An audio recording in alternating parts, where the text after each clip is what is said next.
ئەوێ کوێیە؟ بڵێ ئەوە گوتی بە کەسەیە ئەوەی بۆ جەنابتم باس کرد ئەو ڕەبایەت بووە سەر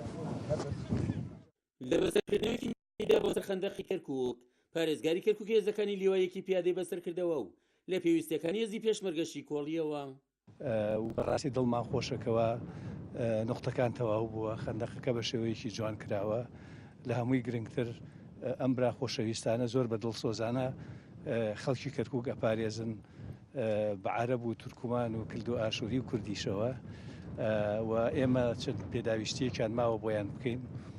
وەکو هێنانی کارەبا چاکردنی ڕێگاکە بە شێوەیەکی باشتر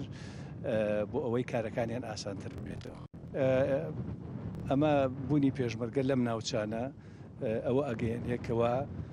پێشمەرگە لە خزمەتی هەموو خەڵکی کەرکووکە نەک تەنها یەک پێکاتەیەک چونکە ئێمە ئازانی لەناو کەرکووک لەناو شاری کەرکووک هەموو پێکهاتەیەکی لێیە و ئەمان کە کەرکووک ئەپارێزن معنای وایە هەموو خەڵکەکەی ئەپارێزن.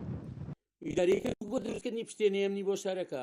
خەندەقێکی نمونەی دروست کردووە و بەشێک لە خەڵکانی و خەندەقە لەلایەن هێزی پێشمەرگەی کوردستانەوە پارێزراون. دیارە بڕیاردرا بەوەی کە ئێمە ئەرشی پاراستنی خەندەقەکە وەربگرین بە تاکید ئێمە ئەرشی پاراستنی خەندەقەکەمان گرتوتە ئەستۆی خۆمان و هێزەکانمان هەمیشە و دائیم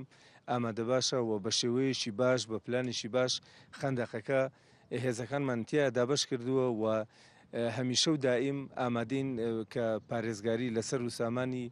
خەڵکی کەرکووک بە هەموو پێکاتەکانیەوە بە عەرەب و تورکمان و ئاشووری و کلدان و هەرچی تیرۆتایفەیە کە لە کەرکووکە هەبێت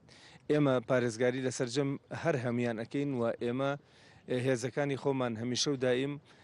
بربەستێکین لە بەردەم ئەو کەسانەی کە ناحەزی کەرکووکن و دوژمنی خەڵکی کەرکووکن بە هەموو پێکاتەکانیەوە بە تاکید ئێمە هەمیشە ئامادەین بۆ هەر ڕوبڕووبوونەوەیەک لەگەڵ هەر هێزێکا بێت. لەمیانی بەسەرکردنەوەکەدا پارێزگاری کەرکووک دەختی کردەوە ئیداری کەرکووک لاوڵەکانی بەردەوام دەبێت لە پێناو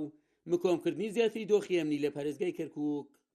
هێزی پێشمەرگەی کوردستان لەم ڕۆکەدا پارێزەری دوورتری خاڵی پشکنینە کە خەندەقی دەوروبەری کەرکووک دەپارێزن. عومەر غەریب، کورسات نیوز، کەرکووک.